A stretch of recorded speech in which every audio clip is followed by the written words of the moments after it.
¿Por qué se está elevando tanto la crispación? Se lo vamos a preguntar a Manuel Marrero, diputado autonómico, portavoz de Podemos en el Parlamento de Canarias. Señor Marrero, muy buenas tardes. Habrá visto lo que hemos visto todos los españoles y todos los canarios en el Congreso ayer y hoy en ese pleno de esa comisión por el pacto ese de la reconstrucción social y económica de nuestro país. Desde Podemos, ¿cómo se vive todo lo que se ha escuchado en la Cámara Baja?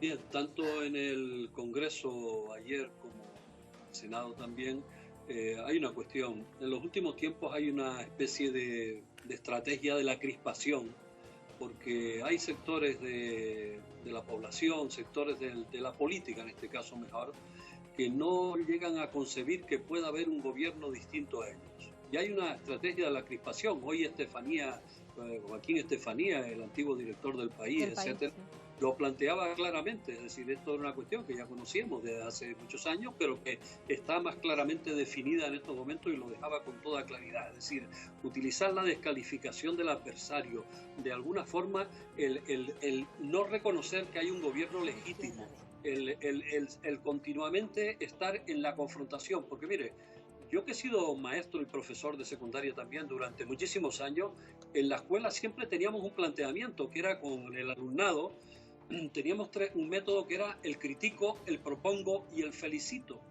Y desgraciadamente dentro de la política en este país hay mucho critico, poco propongo y casi nunca felicito.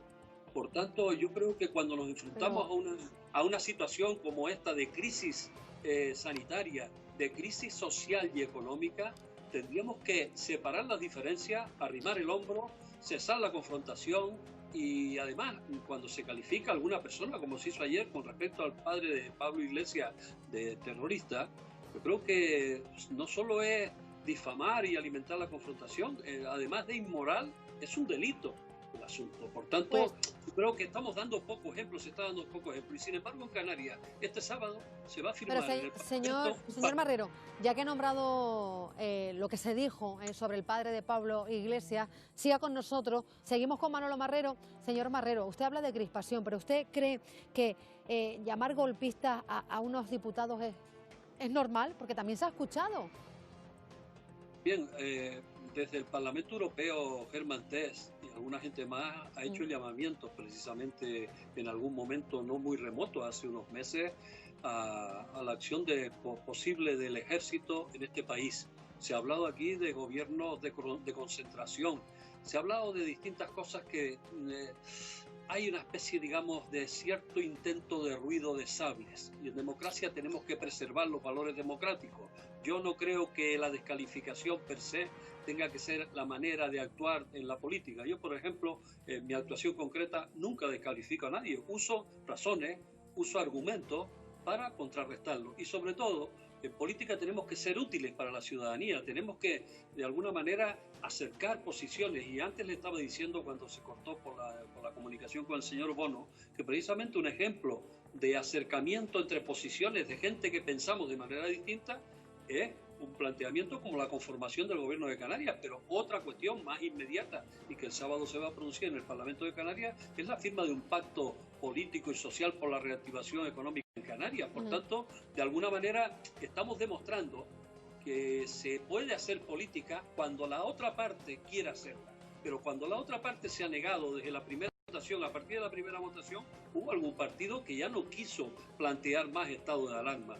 Ha habido gente que ha estado en la confrontación continua, negando la posibilidad de que este gobierno pues hiciera preservar a la salud de la gente y la vida, y lo ha negado todo este tiempo. Ya. Y lo que está acudiendo ahora mismo algunos de estos sectores es ante los tribunales a ver si les favorecen para seguir haciendo ruido, porque mire, el que estemos hablando hoy aquí de este asunto y no estemos hablando a lo mejor del ingreso mínimo vital que se va a producir en el Consejo de Ministros mañana, creo, que es una cuestión histórica, que es una cuestión fundamental, es que nos está ganando la agenda en los medios de comunicación esa gente que hace ruido.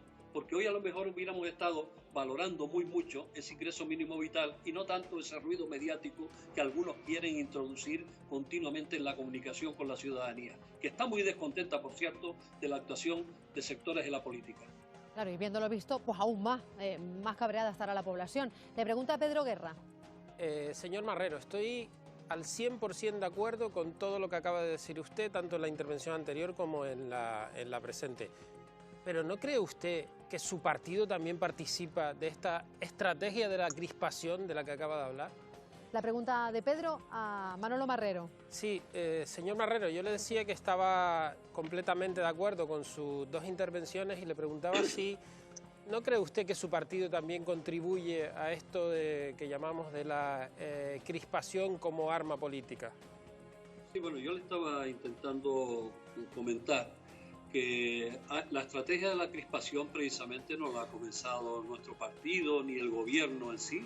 El gobierno durante este tiempo ha estado dando señales claras de muchísima responsabilidad, de navegar en estas aguas desconocidas que ha sido toda esta crisis, de intentar poner medidas claras para sacar adelante a la población en cuestiones de ERTE, de hipoteca, de una serie de medidas que yo creo que se han puesto con celeridad, de preservar la salud y la vida de la gente. Y después no ha habido, desgraciadamente, una oposición a la altura de las circunstancias, porque han preferido el regate corto, han preferido la búsqueda de votos, como hay una novedad dentro del Parlamento del Estado español, que ha sido la irrupción de la ultraderecha, cosa que pensábamos que aquí no existía y que en algunos países europeos ya hacía años que estaba. Y eso ha hecho que determinados partidos que tenían una posición más centrada, como podía ser el Partido Popular, pues vaya tras el rastro que va haciendo este partido absolutamente irresponsable, que es la ultraderecha. Por tanto, digamos que necesitamos colaborar todos, necesitamos colaborar toda la sociedad como hemos estado haciendo en el confinamiento, necesitamos colaborar todos los agentes sociales, económicos y políticos en este proceso de reactivación de la economía y de la política y de las cuestiones de los problemas sociales que se nos están viviendo encima. Ya. Y lo menos que se puede pedir a todos es responsabilidad absoluta y arrimar el hombro. Y nosotros eso lo estamos haciendo en el gobierno del Estado y en el gobierno de Canarias, e intentando no entrar jamás a provocaciones. Afortunadamente en Canarias pensé que tenemos un estilo diferente. Pues mire, nos hablamos todos perfectamente, en el Parlamento no tenemos mayores problemas, y cuando tenemos que salir a la tribuna, allí es donde expresamos nuestras ideas, nuestras discrepancias y nuestra mano tendida para llegar a acuerdos, que es lo que se necesita en política, es decir, propiciar acuerdos para solucionar los problemas que tiene la ciudadanía. Es lo que esperan, claro, que es lo que esperan los ciudadanos, señor Marrero, y si hay que discrepar, pues que sea desde el diálogo, por supuesto, porque se puede, y para eso también está la Cámara Parlamentaria y el Parlamento de Canarias, pero alabamos de verdad y destacamos el talante conciliador de los políticos aquí en Canarias y ese diálogo que sí que se da en el archipiélago. Manolo Marrero, portavoz de Podemos en el Parlamento, gracias por estar con nosotros en el Parlamento Canario.